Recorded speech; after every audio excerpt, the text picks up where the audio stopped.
Ողջույն բոլորին, ձեզ հետ Գևորգն է եւ շատ տարօրինակ վայրում եմ տպավորությունը, որ ես տեսանյութս նկարանում, ոչ, սա դեռևս իմ տունն է, ուղղակի իմ տաղավարում հնարավոր չէ, քանզի ես ունեմ շատ ծանր աշխատանքային շաբաթ ու ժամանակ չեմ ունենալու տեսանյութ նկարանելու։ Դրա համար հիմա գիշերը 12:46-ը ես նստել եմ տեսանյութ նկարանեմ ձեզ համար, որպեսզի մենք քննարկենք ֆուտբոլային հանդիպումներ ու ասեմ իմանաք այնտեղ խոսալու մենք շատ բան ունենք, ինչու, որովհետև Անգլիայի Պրեմիեր լիգայում տեղի ունեցավ լոնդոնյան դերբի, որտեղ անկյունայինները ու ստանդարտները կրկին հարցեր լուծեցին։ Տոտենհեմը շարունակում է պարտվել ու հիմա շատ մոտ է չեմփիոնշիփում հայտնվելուն։ Մանչեսթեր Յունայթեդը հաղթեց Քրիստալ Փելասին, բայց այնտեղ շատ հետաքրքիր բան տեղի ունեցավ, մրցավարությունը իհարկե իրենն ասեց եւ դե իհարկե Լամին Յամալը, որը իր առաջին հետրիկը գրանցեց կարիերայում ու հուսամ որ վերջինը չէ, բայց Բարսելոնան կրկին խնդիրներ ունեցավ ոչ թե առաջին խաղակեսում, այլ երկրորդ խաղակեսում, բայց կխոսենք նաեւ Իսպանիայի առաջնության ցածր մակարդակի մասին։ Այո, Բետիս Սևիլիա հանդիպումը տեղի է ունեցել 2-2 կրքեր եւ այլն, Վահագը հիմա իմ հետ ընդհանրապես չի համաձայնի, իսպանական ֆուտբոլի սիրահարները գուցե իմ հետ չհամաձայնեն, բայց եթե Իսպանիայի առաջնությունում օրինակ 3-4 ամիսը մեկ է նման հանդիպում տեղի ունենում, Անգլիայի Պրեմիեր լիգայում նման հանդիպումներ տեղի են ունենում գրեթե ամեն տուր, Բարլի, Բրենթֆորդ ու Նյուքասլ Էվերտոն հանդիպումները թույլ չեն տա, որպեսզի ես ստեմ։ Էնպես որ խոսալու բան ունենք Մադրիդի Ռեալի մասին, ոչինչ չեմ խոսելու, որովհետև Մադրիդի Ռեալը խաղում է վաղը գիշերը, դուք միջև այս տեսանյութը նայում եք, դեռևս սպասելու եք Մադրիդի Ռեալի խաղին, էնպես որ այս տեսանյութը կանցկացնենք առանց արքայական ակումբի։ Եթե ձեզ դուր գա այս տեսանյութը, բաժանորդագրվեք իմ YouTube-յան ալիքին, լայքեք այս տեսանյութը ու հետևեք ինձ նաև սոցիալական հարթակներում, որտեղ մենք պարբերաբար աճում ենք Telegram-յան ալիքը եւ Instagram-յան ալիքը հաղումները ստե միտես այս տեսանյութի վրա դուք կտեսնեք։ Բացի դրանից խորհուրդ եմ տալիս ձեզ ձեր ֆուտբոլային մարզաշապիկները գնել ֆուտբոլիստ խանութից, որը ամենավորակյալ ապրանքն է վաճառում, ես ինքս օգտվում եմ, ես իմ համար սենց նպատակ եմ դրել ամեն ամիս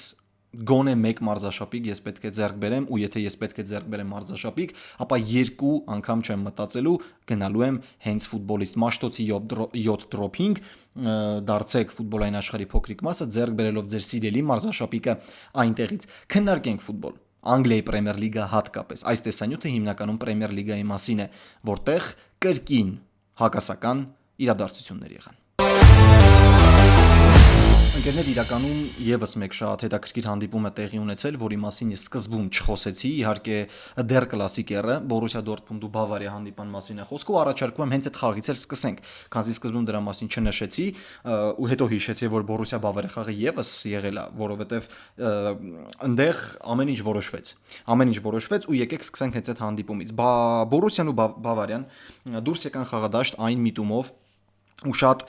երկուսն էլ կարևոր խնդիր ունեին լուծելու այն մասին, որ եթե Բորուսիան հաղթում այս հանդիպումը, ապա շարունակվում է չեմպիոնական լուրջ պայքարը, որովհետև միավորների տարբերությունը, եթե չեմ սխալվում, կրճատվում է 5-ի, հա, միավորների տարբերությունը 5-ի կամ 6-ի էր կրճատվում ու փաստացի Բավարիան ամբողջությամբ չէր ապահովում իր չեմպիոնությունը ու պետք էր նաև ուշադրություն դարձնել ներքին առաջնությանը։ Դե իսկ Բավարիան հաղթանակի դեպքում ուղղակի ամեն ինչ փակում էր, Բավարիան արդեն իսկ որոշվում է, որ ճիշտ է ոչ օֆիցիալ, բայց բոլորս էլ հասկանում ենք, որ դառնում է չեմպիոն ու որպես այդպեսին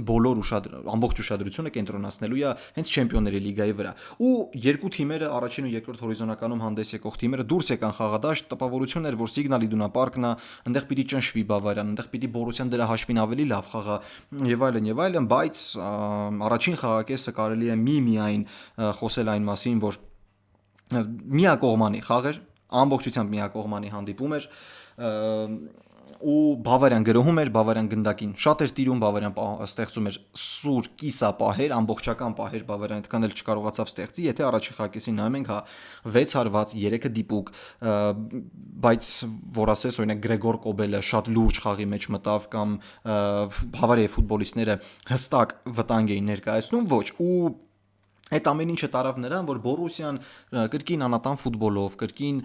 ոչ հստակ խաղային ձեռագրով, ծանր պարտությունից հետո Չեմպիոնների լիգայում, հա, իրանք դե դուրս մնացին հետագա պայքարից 1-4 հաշվով զիջելով Ատալանտային, իրանք միակ հույսը հենց այս Բունդեսլիգան էր, ու ասեմ իմանաք, որ առաջին խաղակեսին նայելով ոչ մի հույս, հա, որ սենց ասում ենք, չուներ Դորտմունդի Բորուսիան, բայց արի ուտես, որ առաջին խաղակեսում նրանք ստանդարտից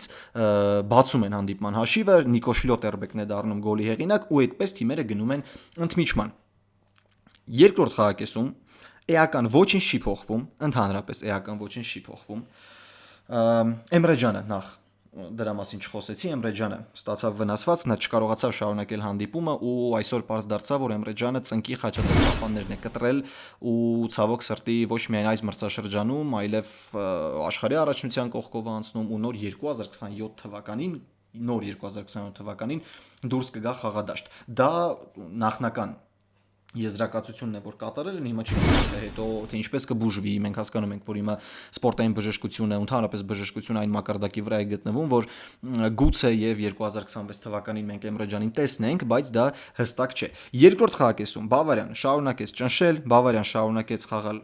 տարածքային մեծ առավելությամբ, բայց ինչն էր զարմանալի ու ինչը ես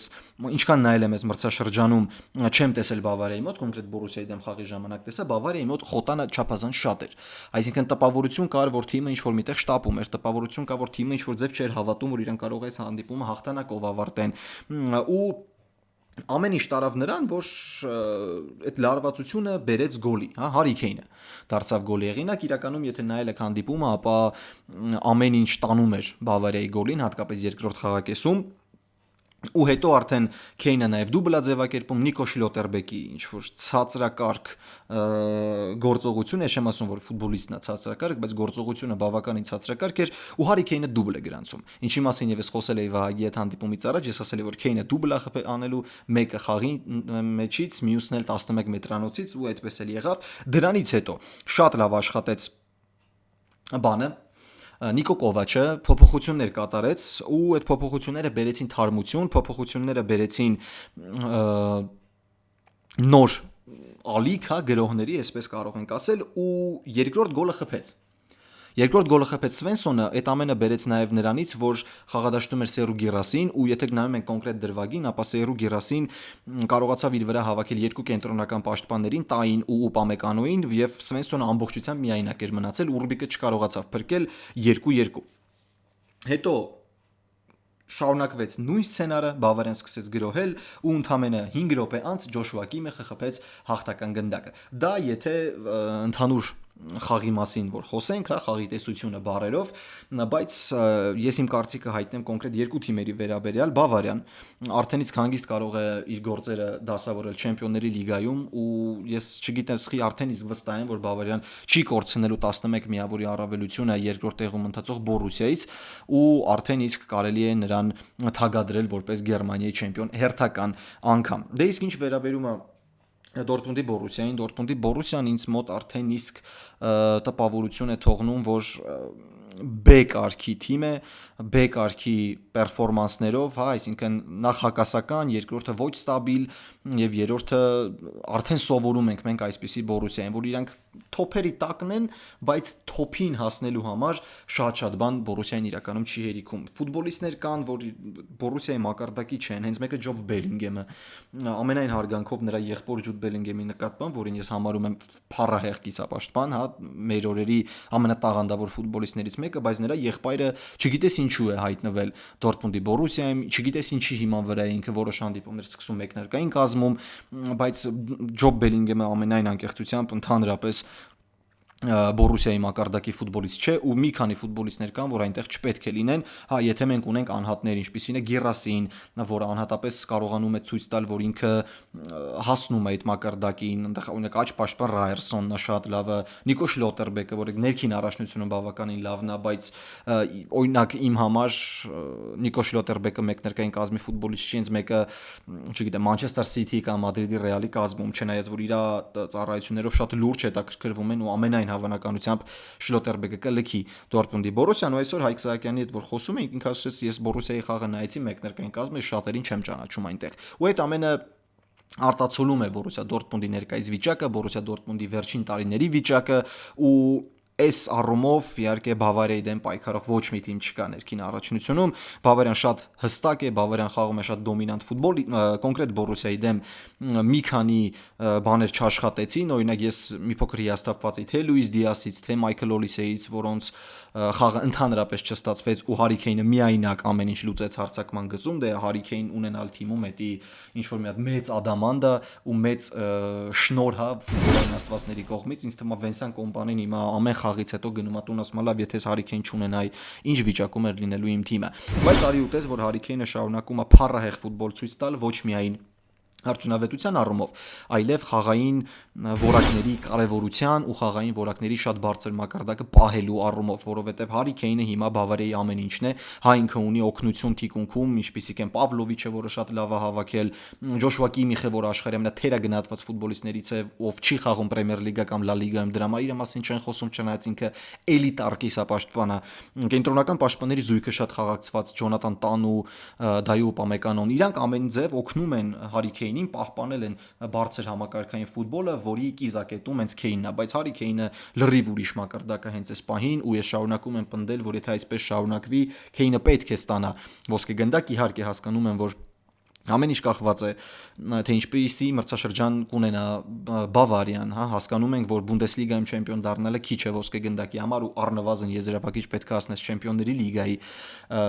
ու պլյուս այնտեղ կա աշխարհի առաջնություն։ Այս ամենը շատ լուրջ ֆակտորներ են, որոնք աշխատելու են մրցաշրջանի ընթացքում Հարի Քեյնի կողմ կամ Հարի Քեյնի դեմ,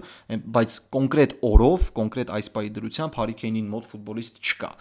Դա իմ սուբյեկտիվ կարծիքն է։ Մարդիկ կասեն Հալանդ, մարդիկ կասեն Կիլիան Մբապե, ինձ թվում է Մբապեն ավելի մոտական Հալանդը, բայց կարևորության առումով համակարգի համար Հարի Քեյնը աշխարհում լավագույնն է, որպեսզի ավելի པարզ բացատրեմ թե ինչ նկատի ունեմ, օրինակ Կիլիան Մբապեն անհատապես ֆանտաստիկ է, ինքը ամենաշատ գոլերն է խփել թիմում, ինքը ամենաշատ գոլերն է խփել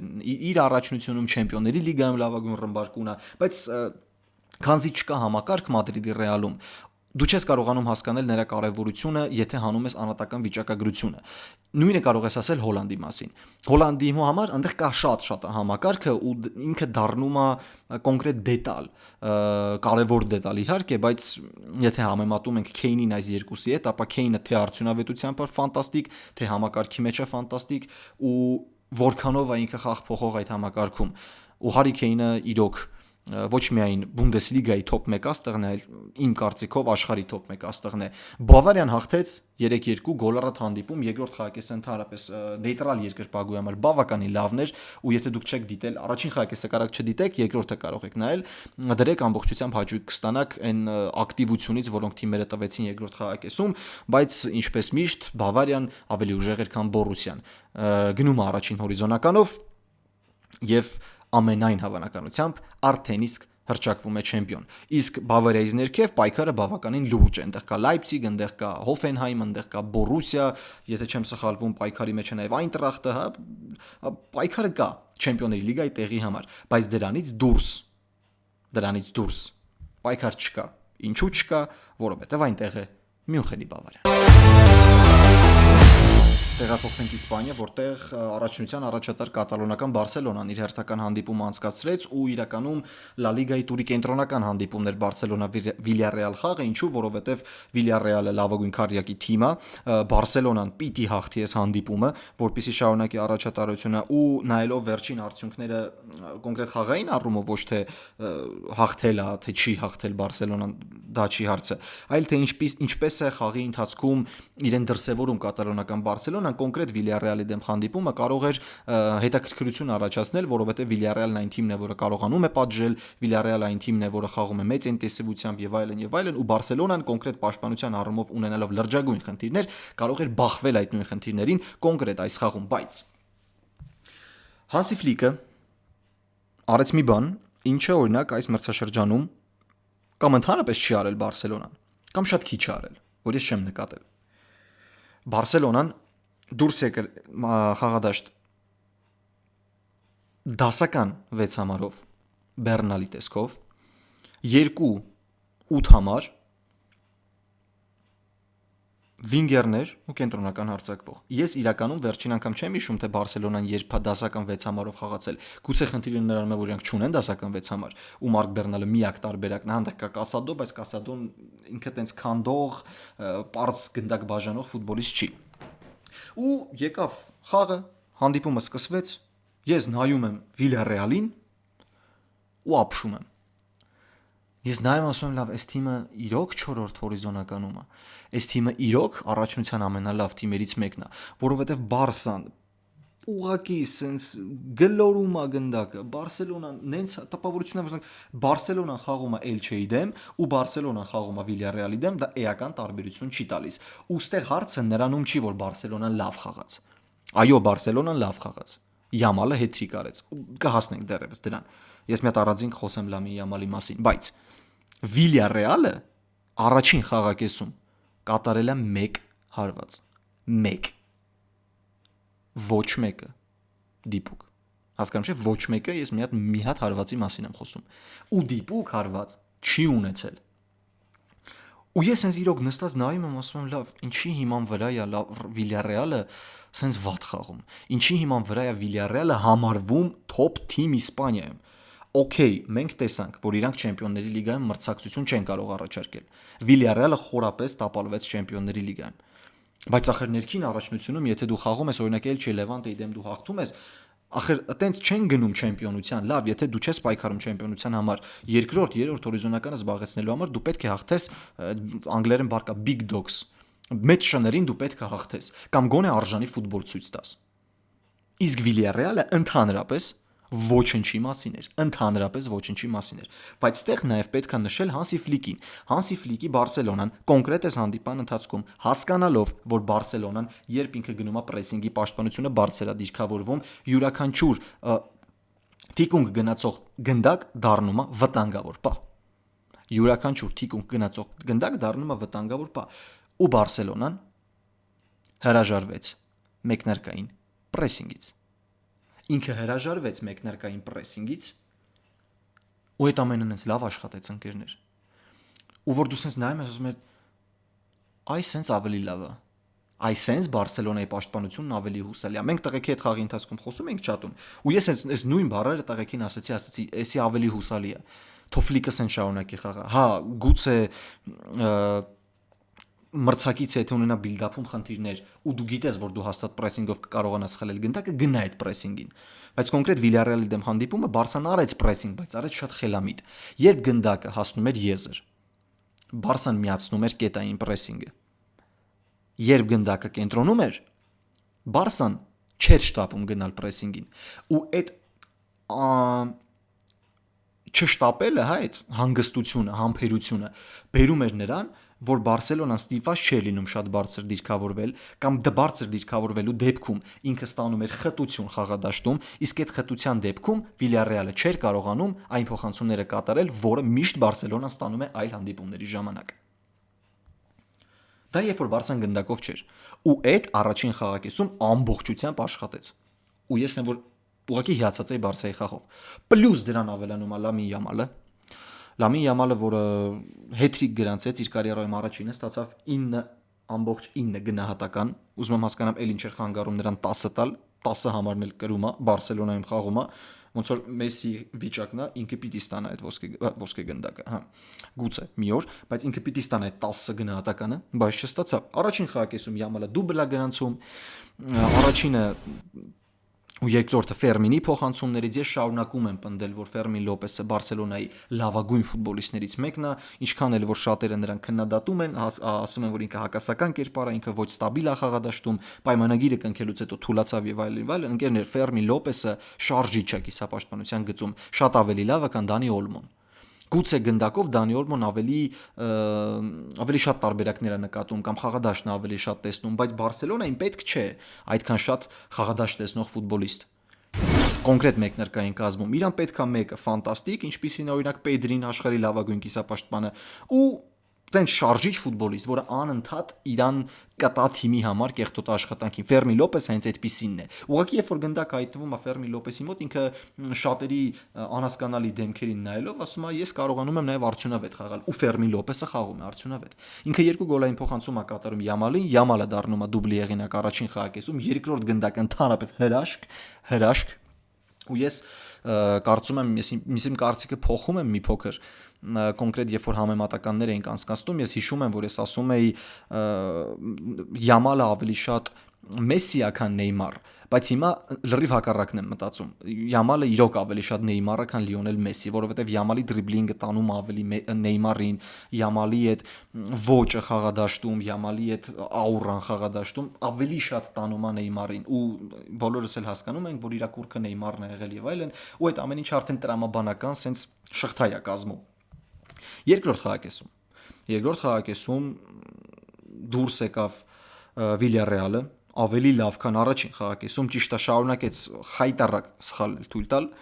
բայց ավելի թարմ տեսք ուներ։ Չնայած այդ ամեն ինչին, ոչինչ չփոխվեց, երբ տպավորություն էր, որ Վիլյարեալը կարող է վերցնել գնդակը խաղադաշտի կենտրոնում, շատ արագ Հանսի Ֆլիկը կատարում է փոփոխություններ, խաղադաշտը դուրս գալիս Պեդրին, դա արդեն Վիլյարեալի խփած գոլից հետո այնց շատ անփույթ իրավիճակ ստացվեց իրականում Տուգանային հրապարակում, Վիլյարեալի գոլի ժամանակ այնտեղ անդրադարձեր եղան, չկարողացավ ժամանակին դուրս գալ Ռաֆինյան փակելով խաղից դուրս վիճակը, ու Գեյեն, որ առաջին խաղակեսում սխալվել էր, 1 գոլ հետ բերեց։ Բայց դրանից հետո նախ Պեդրին, ընկերներ, Պեդրին, այ ինչքան ժամանակա չէ որ խոսում ենք, օրինակ նախորդ մրցաշրջանում, որ ով ավելի կարևոր, դա Ռաֆինյան ամենաարդյունավետ, Ռաֆինյան առաջատար, Յամալն իր տաղանդով, իր այդ սրընթաց մտածելակերպով, իր փոխանցումներով, ով առաջատար, բայց օրինակ երբ որ դուք խորացված եք նայում ֆուտբոլը ու դուք հասկանում եք, որ ֆուտբոլը միայն դրիբլինգի ու գոլերի մասին չեն, դուք սկսում եք գնահատել նաև այլ ֆուտբոլիստների։ Բարեբախտաբար օրինակ 2018 թվականից ի վեր, երբ Մոդրիչը կոտրեց Կրիշտիանո Ռոնալդո, Լիոնել Մեսսի դինաստիան ոսկե գնդակների առումով, շատ ու շատ մարդիկ սկսեցին նաև այլ դիրքերին ուշադրություն դարձնել։ Դրանից եկավ Վիրջիլ Վան Դեյկը, դրանից հետո եկավ Ռոդրին, հիմա Պեդրին, Վիցինյան, Ժաու Նևեշը, սենց ֆուտբոլիստներ, որոնք հիմա շատ լուրջ դերակատարում ունեն ֆուտբոլային աշխարհի երկրպագուների մոտ։ Պեդրին ինքը էլիտար ֆուտբոլիստ է, որի մոտ բացակայում է լարվածությունը։ Պեդրին էլիտար ֆուտբոլիստ է խաղը կարդալու, խաղը կառուցելու ու ճիշտ ժամանակին խաղին տեմպ տալու առումով։ Խփած երրորդ գոլը Լամին Յամալը, որ հետրիկ գրանցեց արդեն, դա ամբողջությամբ Պեդրիի շնորհքն էր։ Ու չորրորդ գոլը նաև, երբ որ Լևանդովսկին խփեց չորրորդ գոլը, գրոհը սրացրեց հենց Պեդրին։ Բարսելոնան ուղղակի պետքա ձեռքերի վրա տանի այն ֆուտբոլիստներին, այն տաղանդներին, որոնք հիմա ունի։ Դա Յամալն է, դա Պեդրին է, դա Ֆերմին Լոպեսն է, դա Ռաֆինյան է, որը թույլ հանդիպում անցկացրեց իրականում, ու Ռաֆինյան, եթե լինենք անկեղծ, պիտի հեռացվեր խաղադաշտից։ Ճիշտ է, նման բանի համար երկրորդ դեղին կարմիր չեն տալի, որովհետև մեր օրերում չկա Պիեր Լուիջի Կոլինա, այլ կա Քրիս Կավանա, որի մասին խոսենք դեռևս։ Բայց Ռաֆինյան շատ երկար խոսեց, չարաշահեց այն փաստը, որ ինքը թիմի ավակ է, արժանացավ դեղին քարտի, ու Ռաֆինյան իրականում շատ թույլ հանդիպում անցկացրեց։ Ուղղակի մրցակիցը այնքան պատկերացումներով մակարդակի մասին չէր, որ Բարսելոնան կարողացավ հեշտ ու հանգիստ կոտրել նրա դիմադրությունը, ստեղծել բենեֆիս իր հրաշամանոկի համար ու եւս մեկ անգամ հիշեցնել, թե ինչքան ֆանտաստիկ տղա է Պեդրին։ Ես չգիտեմ Ռեալը ոնց կխաղա Խետաֆեի հետ։ Դա միասին մեր Telegram-յան ալիքում կքննարկենք։ Բայց Բարսելոնան չսայթակեց, ինչը ավելի մեծ լարվածություն է առաջացնում հենց Մադրիդի Ռեալի մոտ, որը տնային խաղ է խաղալու Խետաֆեի հետ, բայց ասել կոնկրետ այս իրավիճակում, որ Ռեալին հեշտ հաղթանակատրվելու թղթի վրա բարդ կլինի։ Գերֆանտաստիկ Յամալ, ավելի ֆանտաստիկ Պեդրի, հուսալի պաշտպանությամբ Բարսելոնա, ինչը այս մրցաշրջանում շատ քիչ հանդիպող արտահայտություն է, եւ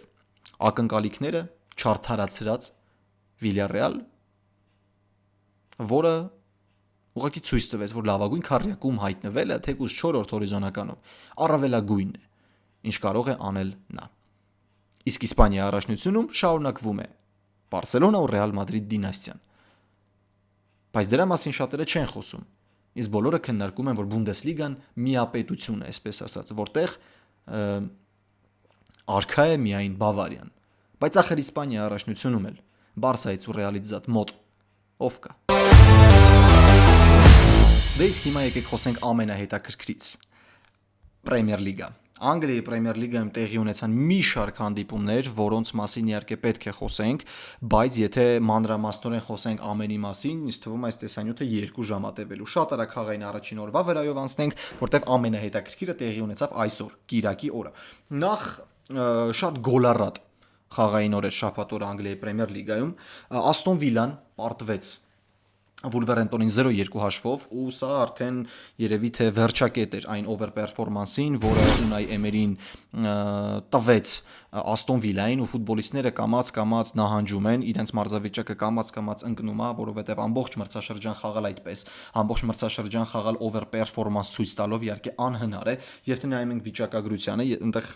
օպտան, եթե չեմ սխալվում, տեղադրել էր վիճակագրություն, որտեղ ցույց են տալիս թե ինչպես է իջնում մակարդակը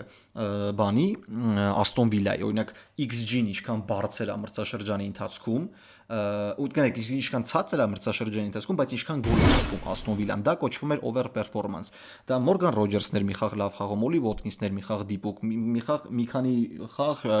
շարք թիմներ բավականին լավ հանդես գալիս, բայց եկավ ժամանակահատված հատկապես Boxing Day-ից հետո, որ Աստոն Վիլան կամաց սկսեց ցույց տալ այն ֆուտբոլը, որը մենք իհարկե սպասում ենք նրանից տեսնել, այն որ հիմա Աստոն Վիլան լավագույն քառյակում է, դա արդեն իսկ հզոր արդյունք է, շատ հզոր արդյունք է Էմերի թիմի համար, բայց ես կարծում եմ, որ նույնիսկ այդ արդյունքը ամբողջությամբ չի լինելու միջև մրցաշրջանի ընթացքում։ Աստոն Վիլան պարտվեց Վուլվերհեմպտոնը թույլ չտվեց, որպեսզի իր մասին խոսեն հակառեկորդի տեսքով, հա, այսինքն հավաքեց այն բավականաչափ միավորները, որ չլինի այնպես, որ թիմը, եթե չեմ սխալվում, Wigan-ներ կամ Bolton-ներ, որ ամենակիչ միավորներն էր հավաքել մրցաշրջանի կտրվածքով ու դուրս էր մնացել Championship, Վուլվերհեմպտոնը անցավ այդ շեմը ու հակառեկորդը շարունակելու է պատկանել նախորդ թիմին։ Brentford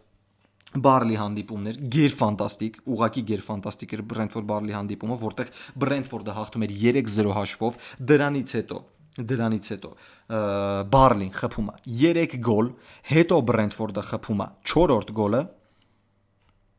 բայց այդ ընթացքում 2 խփած գնդակ Բարլից վառը չեղարկում է։ Ու վառի մասին այսօր շատ ենք խոսալու։ Նյուքասլ Էվերտոն 2-3 ավարտվեց հանդիպումը, Էվերտոնը հաղթեց 3-2 հաշվով, այդ խաղում կրկին գոլառատություն էր, նեյտրալ երկրպագուն կարող է հիմա էլ դնել այդ հանդիպումը նայել, ընդհանրապես չի փոշմանելու, ու այդ խաղի իհարկե ծաղիկը Ջորդան Պիկֆորդի սեյվն էր վերջին վարկյաններին, հա, տոնալի հարվածից հետո, թե ինչ արագությամբ գնաց գնդակը, բայց ինչպես հասցրեց նկատել այդ հարվածի ճանապարհը, արագություն ինչպես հասցրեց, ռեֆլեքսը ինչքան լավ աշխատեց Ջորդան Պիկֆորդի մոտ ու ինքը հեռացրեց այդ գնդակը, ուղղակի ֆանտաստիկ էր, երևի տարվա սեյվ անվանակարգում ինքը որ հեչից պիտի լինի Պրեմիեր լիգայում, հա, առնվազն պետք է ստանա տարվա սեյվ մրցանակը։ Էվերտոնը շարունակում է, չեմ ուզում ասել overperformance, բայց ինքը գտնվում է մի հատ այնց դիրքում 8-րդ հորիզոնականում, որն է որ քիչից շատից լավ է Էվերտոնի համար։ Լիվերպուլը հաղթեցին 2 հաշվով Վեսթ Հեմին, սրա այս խաղի մասին էլ շատ բան չունեմ խոսելու, այստեղ Լիվերպուլը ուղղակի մի կարգ բարձր էր, ճիշտ է, երկու դրվագ թույլ տվեց իր դարպասի մոտ, երկուսն էլ ավարտվեցին գոլով, առաջին խաղակեսում 2-0-ից հետո ինչ որ մի հատ պաժար սկսվեց Լիվերպուլի պաշտպանությունում, մեկը մեկի հետևից սխալներ թույլ տալ, բայց Վեսթ Հեմը ոչինչ չկարողացավ դրանից քաղել։ Վան Դայկը, Մակալիստերն ու Էկիտիկեն առաջին խաղակեսում դարձան գոլի հեղինակ, երկրորդում ավելացավ արդեն Կոդի Գակպոն, իսկ վերջում Աքսել Դիսասին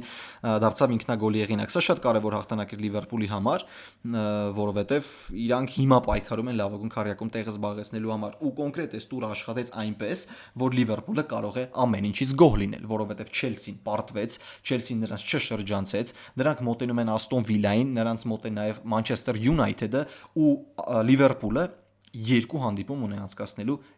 Aston Villa-ի եւ Manchester United-ի հետ, այնպես որ լավագույն քառյակի համար պայքարը լինելու է խայտառակ հետաքրքիր։ Manchester City-ն հաղթեց 1-0 հաշվով Leeds United-ին, բայց այդ խաղը կոնկրետ չեմ դիտել եմ Borussia Bavaria հանդիպումը, քանի որ նույն ժամին էր։ Manchester City-ն ծանր հաղթանակատոնել, ինչքան որ հասկացա կարծիքները կարդալով, Leeds United-ը ուներ պահեր չկարողացավ իրացնել Manchester City-ին որակական հատկանիշների շնորհիվ կարողացավ գոլ խփել Սեմեյոն դարձավ գոլի հեղինակ ու City-ն հաղթեց շարունակելով ճնշումը Arsenal-ի նկատմամբ կոնկրետ այդ խաղում կար եւս մեկ դրվագ որը պետք է ուշադրություն գրավի շատերիս մոտ որ Մատեուշ Նունյեսը շատ բնական դիրքում ձեռքերով աշխատում էր գնդակը դիպավ ձեռքին նույնիսկ վառաչը միջամտեց եւ այլն բայց հասկանում եք ստեղ արդեն խնդիրը ոչ թե նրանում է որ Manchester City-ին են պաշտպանում եւ այլն հասկանում եք ես իմ միտքը դա չի եղել ես երբ որ Liverpool Manchester City խաղի մասին խոսում եմ միտքը չի եղել արտահայտելու այն որ Manchester City-ին պաշտպանում են այնտեղ կողմնակալություն է գնում եւ այլն չէ ուղղակի բոլոր թիմերի հետ խաղերում մրցավարները սխալվում են, բայց կոնկրետ Manchester City-ի հետ իրավիճակում մրցավարները մի տեսակ շատ են սխալվում եւ միշտ սխալվում են մրցակցի դեմ։ Իսկ Manchester City-ի դեմ մի քիչ են սխալվում։ Դա արդեն խնդիրներ է առաջացնում, բայց Man City-ն հաղթեց ու շարունակեց լրջագույն հետապնդումը բանի դեմ։ Arsenal-ի դեմ։ Գանք ամենահետաքրքրին երկու հանդիպում Manchester United Crystal Palace ու Arsenal Chelsea։ Նախ սկսենք Manchester United Crystal Palace հանդիպումից։ Manchester United-ը Premier League-ի վերջին 10 խաղերում անպարտելի է։ Manchester United-ը վերջին 5 խաղերից 4-ում հաղթել է։ Մի հատ հանդիպում ավարտել է ոչ ոքի West Ham-ի դեմ։ Եվ նա ընդունում էր Crystal Palace-ին որպես total favorite, որը կազմաքանդ է լինում ամեն խաղից հետո։ Նախ գնաց Մարգեհին հայտարարեցին որոշ մի քանի ֆուտբոլիստներ որ իրանք են հեռանալու գլխավոր մարզիչը հայտնեց որ մրցաշրջանի ավարտից հետո ինքը չի շարունակելու աշխատանքը ու այս ամենը ուղղակի չէր կարող բերել հաշտ համերաշտ մրցաշրջանի ավարտին ու չէր կարող պահպանել այն խաղային մակարդակը որը ուներ Crystal Palace-ը սկզբում բայց կոնկրետ այս խաղում ընկերներ Crystal Palace-ը բավականին լավ հանդես եկավ շատ լավ հանդես եկավ Crystal Palace-ը հատկապես առաջին խաղակեսում միջև կարմիր քարտը ու հաղթում էր առաջին կեսում 1-0 հաշվով։ Ճիշտ է խաղը, որպես այդպիսին ամենադիտարժաններից չէր կոնկրետ առաջին խաղակեսում, որովհետև 1-2 պահեր թիմերը ունեցան, այդ պահերը եկան ստանդարտներից, խաղային իրավիճակներից թիմերը լուրջ չէին, շատ արագ գոլ բաց թողեց Manchester United-ը, բաց թողեց ստանդարտից, այդտեղ շատ սխալ աշխատեց Լենի Յորոն ու Լենի Յորոն այս պայդրությամբ այն եզակիներից է, որը նույնիսկ Manchester United-ի խաղամակարդակ ու մարզավիճակը բարձրացնելուց հետո շարունակում է թույլ ֆուտբոլ խաղալ։ Հիմա երևի Մադրիդի Ռեալի ղեկավարությունը կողքի նստած ասում արիշ լավ մենք այստեղում ձեռք չբերեցինք, մեզի հույս են մենակ հերիք է որ մենք ներվայնանանք։ Բայց Լենի Յորոն ցույց է տալիս թե ինչքան կարևոր է Մատեաս Դելիկտի վերադարձը մեկնարկային կազմ, նա վնասվածք ունի, չի կարողանում հանդես գալ պատշաճ կերպով, վնասվածք ստացավ նաև Լյուկ Շոուն, որը ինչպես Ջո Գոմեսը կամաց հավաքում է, ինքը սկսում է լավ խաղալ, այս մրցաշրջանում ամենաշատ րոպեներն Լյուկ Շոուն էր անցկացրել Manchester United-ի կազմում, բայց չարաբաստիկ վնասվածք ինքը չկարողացավ շարունակել հանդիպումը, ես հուսամ, որ Լյուկ Շոուն շուտ կվերադառնա, որովհետև ես կոնկրետ մտածում եմ Անգլիայի հավաքականի պաշտպանության ձախ եզրի մասին ու հիմա ամենաօպտիմալ տարբերակը այն Շոուն է ու ես ուզում եմ որպեսզի Թոմաս Տուխելը նրան ընդգրկի վերջնական հայտարարությունում ու Լյուկ Շոուն լինի ձախ պաշտպանը, ինչպես եւ շատերը կարող եք չպատկերացնել, որ ես նման բան կասեմ, բայց փաստը մնում է փաստ, ես ուզում եմ, որ Լյուկ Շոուն լինի Անգլիայի հավաքականի մեկնարկային կազմում կոնկրետ այս պահի դրությամբ։ Ու առաջին խաղակեսից հետո հաղթումը Crystal Palace-ը հաղթումը շատ լավ ֆուտբոլով։ Crystal Palace-ը չի էլ գնում բիլդափով խաղի։ Crystal Palace-ը երկար փոխանցումներով, ուղղահայաց ֆուտբոլով շարունակում է խաղալ, ինքը շատ անհարմար է, երբ որ գնդակով է մրցակիցը, ցածր բլոկ, շատ խիտ պաշտպանություն ու կոնկրետ այս խաղը ինձ ցույց տվեց, որ Manchester United-ը իմ մոտ է այդ հաստատում, որ ավելի ու ավելի է բարդ խաղում այն թիմերի դեմ, որոնք հասկանում են, որ Manchester United-ը լավ ուժեղ մրցակից է այս պայդրությամբ։ Երբ որ Manchester United-ը շատ է գնդակով, երբ որ Manchester United-ը փորձում է դիրքային գրոհներով խաղալ, նույն United-ը չի, ինչ որ ինքը խաղում է ուղղայացակագրովներով ֆուտբոլի։ Ավելի վտանգավոր չի Manchester United-ը։ Այո, ինքը ունի շքեղ Բրունո Ֆերնանդես, ֆանտաստիկ Բրունո Ֆերնանդես, որը ինչ Մայքլ Կարիկը եկել է ու ինչ ինքը հիմնվել է 10 համարի դիրքում, ենթահարձակողի դիրքում, ինքը ֆանտաստիկ տղա է, ինքը կարողանում է խաղադաշտի բոլոր կետերում հայտնվել, օգնել խաղադաշտի ընդհանրապես ֆուտբոլ հասկանալու առումով Բրունո Ֆերնանդեսը աշխարհում լավագույններից մեկն է։ Բայց երկրորդ խաղակեսը ստիպեց մեզ,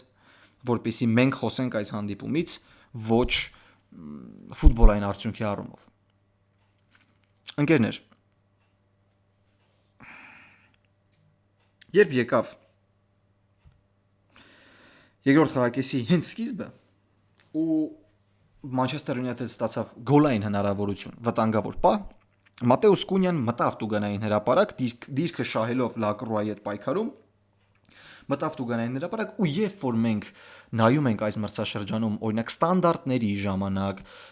որոշ դրվագներ խաղի ընթացքում, մենք ավտոմատ եզրակացնում ենք, որ լավ գիտեք, ամեն խախտումը չէ, որ սուլում է գլխավոր մրցավարը։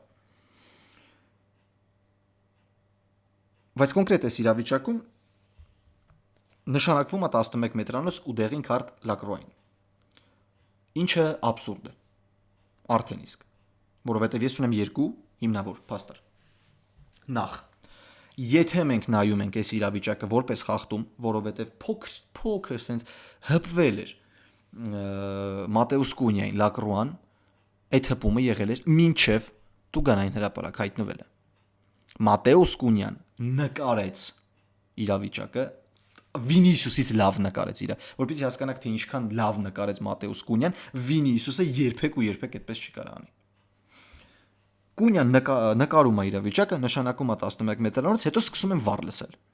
Ու երբ որ սկսում են վառ լսել, ես ավտոմատ գնում եմ այն կարծիքին, որ հելավ հեսա վառը լսում է, որովհետև տպավորություն կա, որ խախտումը եղել է մինչև տուգանային հրապարակ։ Բայց Քրիս Քավանան վառը նայելուց հետո որոշում է կրկնակի պատժել Crystal Palace-ին։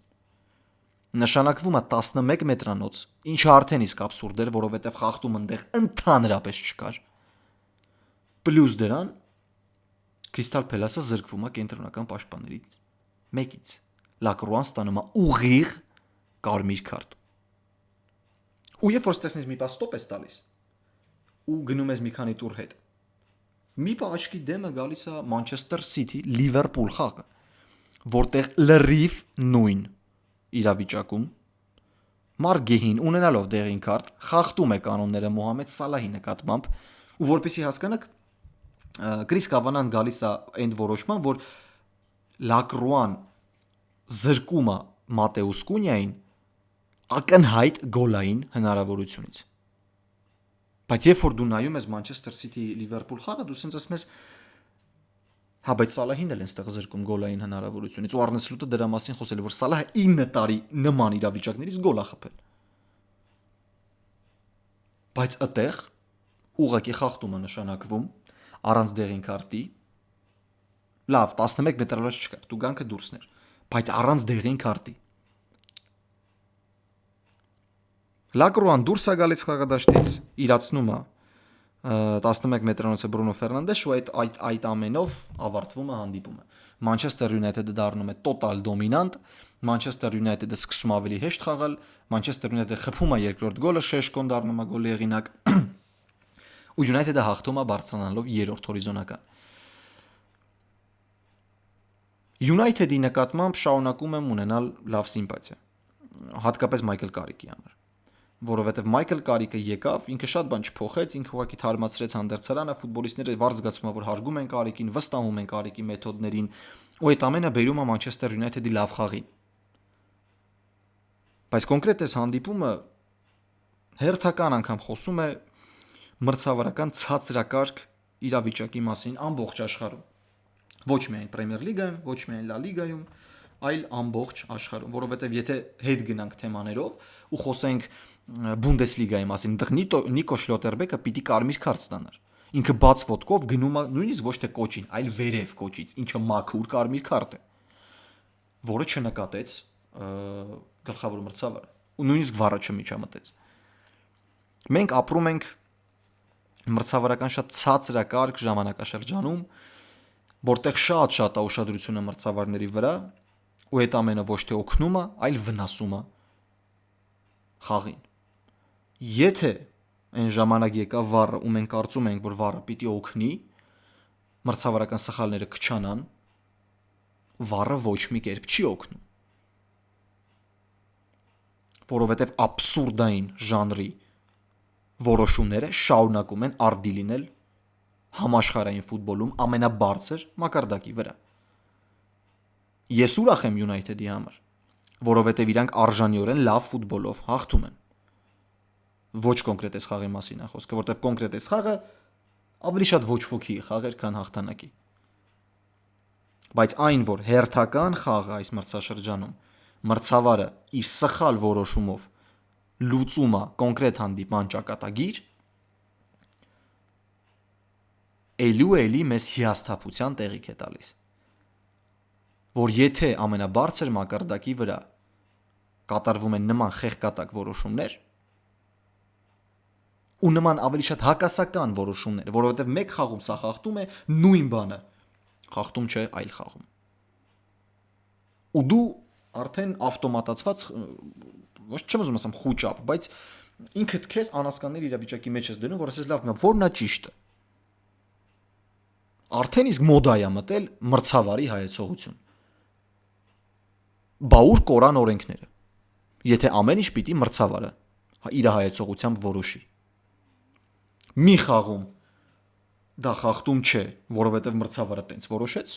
մի խաղում դա կարմիր քարտ է, որովհետև մրցավարը տենց որոշեց։ Դա ցածրակարգ,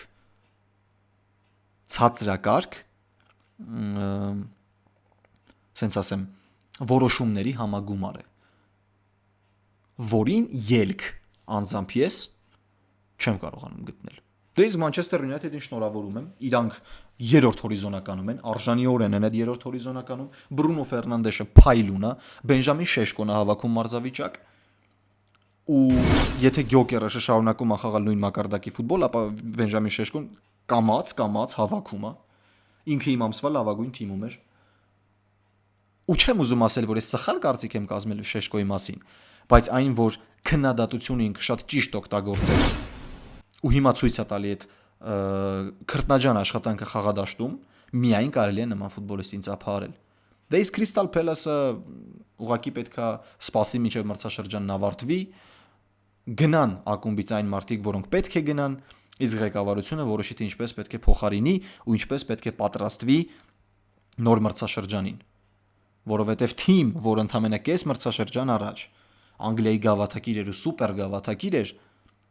հիմա ուղղակի տեղ դրվագային թիմ է։ Իսկ այդպես ստաբիլ լավ ֆուտբոլային ակումբ չի լինում։ Դες վերջում Arsenal Chelsea։ Իրականում տպավորություն կստեղծվի, որ ես չեմ դիտել այս հանդիպումը, որովհետև ինձ թվում է սա վերջին շրջանի ամենաթոփ խաղն էր, որի մասին կխոսեմ այսքան կարճ, չեմ ասում մի րոպեում կավարտեմ ամեն ինչ, բայց կլինի շատ կարճ, որովհետև այն ինչ մենք տեսանք այսօր, ուղղակի, չգիտեմ, բացառության կարգով կարելի է համարել, որ ֆուտբոլը քիչ էր, իսկ գոլերը եկան ստանդարտներից։ Ու ընդհանրապես, ընկերներ, մենք հիմա ապրում ենք մի հատ ժամանակաշրջանում, ասենց ինչ որ փոփոխական ժամանակաշրջանում մենք կարող ենք համարել, հա, ֆուտբոլում, որ մեր օրերում արդյունքը ու խաղի որակը շատ են արդեն տատանվել, հա, արդյունքը դարձել է 80, որակը դարձել է 20, հատկապես Անգլիայի Պրեմիեր լիգայում, ու դա փաստ է, վաղը նշում է, որ Անգլիայի Պրեմիեր լիգայում հիմա ամեն ինչ շատ ավելի ուրիշ ձևական, օրինակ այլ առաջնություններում, ու ես իրականում շատ համաձայն եմ նրա հետ, ու այդ ամեն ինչի տենդենսը բերել է Arsenal-ը նախորդ մրցաշրջանից։ Այս խաղում Arsenal-ին պետք էր հաղթանակ, որպեսզի շարունակի պահել են առավելությունը գոնե մինչև Manchester City-ի դեմ խաղը, որովհետև եթե Manchester City-ն հաղթում է իր ունեցած հանդիպումը, որտեղ Arsenal-ը 1 հանդիպում ավել ունի անցկացրած, միավորների տարբերությունը կրճատում է 2-ի, իսկ Arsenal-ին այս պայդրությամբ ընդհանրապես պետք չի միավորներ կորցնել մինչև Manchester City-ի հետ խաղը, որպեսզի իրանք մտնեն խաղադաշտ այն տրամադրվածությամբ, որ մենք պիտի հաղթենք, որպեսզի շարունակենք լինել առաջատար։ Չնայած իմանալով Arsenal-ին, եթե երկու միավորի առավելությունը պահպանվի մինչև City-ի City հետ հանդիպումը, ապա այնտեղ Arsenal-ը մտնելու է խաղադաշտ նույնիսկ ոչ գլխիկոր հեռանալու ցանկությամբ, այսինքն ոչ ոքին էլ բավականին լավ արդյունք կլինի։ Ու կոնկրետ Chelsea հետ հանդիպումը, ընկերներ, ես այդտեղ խաղային պլանի առումով կամ ինչ տեղի ունեցավ խաղադաշտում շատ բան չունեմ ասելու, որովհետև պարզ զգացվում է, օրինակ Chelsea-ն շատ լուրջ խնդիրներ ունի build-up-ի ժամանակ, Arsenal-ը բավականին լավն էր pressing-ի ընթացքում, շատ լավն է Arsenal-ի պաշտպանությունը, երբ որ մեկը մեկի էր հայտնվում, եզրերն ու կենտրոնական հարձակվող Ժաո Պեդրոն շատ բան չէին կարողանում անել, ու երբ որ Chelsea-ն դուրս էր եկել խաղադաշտ այն առումով, որ իրանք պիտի ունենան քանակական առավելություն բանում, կենտրոնում, որտեղ խաղում էր Էնցո Ֆերնանդեսը, որտեղ խաղում էր Մոյզես Կայսեդոն, իջնում էր build-up-ի ժամանակ Քոլ Պալմերը, ու պլյուս դրան ավելանում էր նաև եզրից կենտրոն ավելացող Ռիս Ջեյմսը, Arsenal-ը դա կանխագուշակել էր, այո, Միկել Արտետան դա կանխատեսել էր ու ինքը հնարավորինը շատ լցրել էր կենտրոնը ֆուտբոլիստներով, կար Էզե, կար Զուբիմենդի, կար Ռայս, Ինկապիեն էր մտնում կենտրոն, շատ ժամանակ Տիմբերն էր հայտնվում կենտրոնում, իջնում էր ներքև նաև Գյոկերը, մի խոսքով Տրոսարն էր մտնում, շատ մեծ խառը իրավիճակ, շատ լուրջ տակտիկական պայքար ընթացավ Emirates ստադիոնում, բայց հավատացեք, այդ լուրջ տակտիկական պայքարը ոչինչ չորոշեց, որովհետև մենք տեսանք 3 գոլ, 3-ն էլ ստանդարտներից, ավելի կոնկրետ անկյունայիններից, այն որ Arsenal-ը արքան է ստանդարտների, այն որ Arsenal-ը ռեկորդ գրանցեց մեկ մրցաշրջանի ընթացքում ներքին առաջնությունում անկյունայինից խփած գոլերի քանակով 16-րդն էր Յուրեն Տիմբերի գոլը, մեզ ստիպում է մտածել, որ ոնց կարող է չեմպիոնը կամ չեմպիոնի գլխավոր հավակնորդը լինել այսքան պրագմատիկ։ Օրինակ ես չեմ կարողանում նայել Միլանի խաղը։ Ամեն անգամ երբ Միլանը հաղթում է, ես ասում եմ, ես իմ Telegram-ին ալիքում էլ նշեցի, որ չի ստացվում իմ մոտ Միլանի խաղը նայել։ Ես հաճույք չեմ ստանում այդ թիմի խաղից։ Ինչ ուզում եք արեք, ես այդ թիմի խաղից չեմ կարողանում հաճույք ստանալ։ Բայց Միլանը հաղթում է, հասկանում եք, կոնկրետ այսօրվա խաղը Կրեմոնեզեի դեմ Միլանը 80 րոպե ոչ մի բան չարեց։ Դա ասում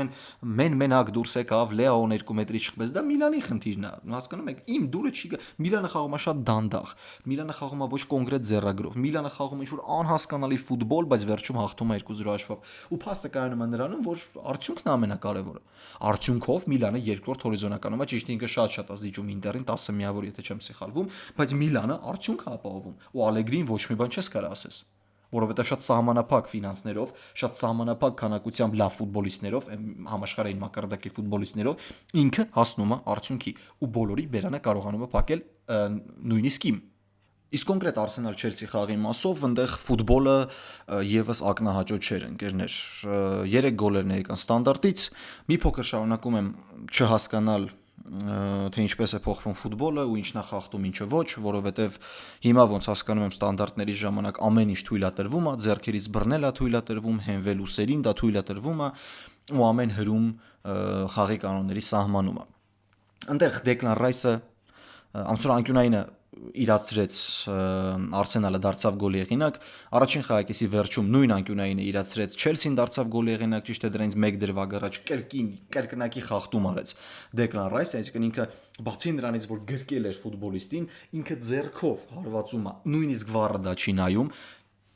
բայց բարեբախտաբար Chelsea-ն խփում է գնդակ ու հավասարեցնում է հաշիվը, դե երկրորդ խաղակեսում կրկին ստանդարտ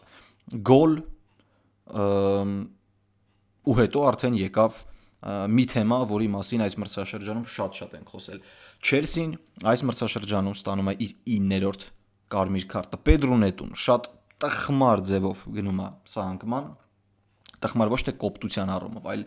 ոչ պետքական առումով, այսինքն արագության հարց կար տեղ Գաբրիել Մարտինելի հետ պայքարում։ Pedro Neto-ն ընդհանրապես չի զիջում արագությամբ Գաբրիել Մարտինելին, բայց ինքը ունենալով դեղին քարտ գնում է սահանկման, ստանում է երկրորդ դեղին քարտը ու հեռացվում է խաղադաշտից։ Ու խնդիրը կայանում էր նրանում, երբ որ տխմար էր ինչը, այդ կարմիր քարտի տխմարությունը նրանում էր, որ Pedro Neto-ն առաջին դեղին քարտը ստանում է, երբ որ Chelsea-ն պատասխան գոլն է խփում։ Ինքը ինչ-որ բան ասում մրցավարին ու դրա համար ստանում է դեղին քարտ ու երբ որ ինքը խաղադաշտից դուրս է գալիս, ինքը հարցնում է 4 պաշտոններից, երբ եմ ստացել առաջին դեղին քարտը։ Դա պատասխանատվության լուրջ զգացման կորուստ է, որը չունեցավ Pedro Neto-ն ու կրկին մատնեց Chelsea-ին։ Կրկին մատնեց Չելսին։ Արդյունքում լոնդոնյան դերբիում հաղթում է Արսենալը, Լիամ Ռոսենյորը Չելսիի կազմում գլխավորելուց հետո Չելսին 3 պարտություն է կրում, 3-ն էլ հենց Արսենալից ու դժվարացնում է իր ճանապարհը դեպի լավագույն քառյակ հաջորդ մրցաշրջանի Չեմպիոնների լիգայի համար։ Ես շարունակում եմ պնդել, որ իմ դուրը չի գալիս Արսենալի ֆուտբոլը։ Ես շարունակում եմ պնդել, որ սա լինելու է երևի թե վերջին տասնամյակի ամենաթույլ չեմպիոնը, ոչ թե թույլ առումով օրինակ Արսենալը վատ ֆուտբոլ է խաղում, ոչ, աշխարհի ամենաուժեղ թիմն է այս պայն Արսենալը ու ինքը ունի հիմքեր դա ասելու։ Կոնկրետ ստանդարտը, կոնկրետ դարպասապայի ճիշտ ժամանակին փրկելը թիմին, կոնկրետ պաշտպանության ֆանտաստիկ գործելը, այդ ամեն ինչը ունի Արսենալը, որ համարվի աշխարհի լավագույն թիմ։ Բայց այնպես ինչպես խաղում է Արսենալը, այն պրագմատիզմը, որ հիմա ունի Արսենալը, մի կողմից կարողանում ես հասկանալ, մի կողմից ոչ։ Կարողանում ես հասկանալ, որովհետև մի քանի տարի Արսենալը խաղաց գեղեցիկ ֆուտբոլ, բայց արդյունքի չհասավ։ Իսկ հիմա իր ամենակարևորը արդյունքն է։ Արտետան պիտի արդյունք տա, որ իրեն չհեռացնեն աշխատանքից։ Ու ինքը սենց գնում է չեմպիոնության ու ոչ մեկ։ Հիմա Արսենալին անչափ կարևոր է արդյունքը, Արսենալը այդ արդյունքին հասավ։ Հասավ թե ոնց, հավատացեք, կարևոր չի։ Դե իսկ Չելսին հերթական անգամ կարմիր քարտով ավարտում հանդիպումը, այս անգամ չստացվեց ինչ որ բան անել, մի պահ տենց լրջությամբ ունեցավ Չելսին, դա Գառնաչոյի փոխանցումից հետո էր, որ գնդակը ոչ մեկը չդիպավ, բայց Ռայան փրկեց, ինչի մասին եւս խոսում էի, շատ կարևոր պայերին, որ իրենց դարպասապա կարողանում է փրկել ու վերջ խաղի մասին խոսալու շատ քիչ բան կար։ Արի ու տես, որ քննարկումը շատ էր, իրադարձությունները շատ էին, գոլեր կային, բայց խաղի մասին խոսելը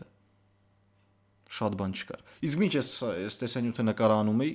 Յուվենտուս Ռոմա 3-3 ավարտվեց։ Ես այդ խաղը բաց թողեցի ու ցավոք այդ տեսանյութի մեջ չի հայտնվելու ու իտալականասերիայի մասին այսօր ոչինչ չեմ խոսելու, ինչ խոսացի Միլանի մասին ու Ինտերի մասին, թող մնա ստեղ։ Ու երևի թե այսքանով ավարտենք Պրեմիեր լիգան դիտենք, որովհետև շաբաթվա մեջտեղում եւս կան հանդիպումներ ու գուցե այդ խաղերից եւս տեսանյութ լինի։ Իսկ այսօրվա համար այսքանը, շնորհակալություն տեսանյութը դիտելու համար, եթե քեզ դուր եկավ լայք, բաժանորդագրվիր իմ YouTube-յան ալիքին, հետևիր ինձ սոցիալական հարթակներով, իսկ մենք հանդիպենք, կարծում եմ շաբաթվա վերջ, կխոսենք այլ ֆուտբոլային հանդիպումներից։ Ձեզ հետ Գևորգ Մալաքյանն էր, հաջողություն։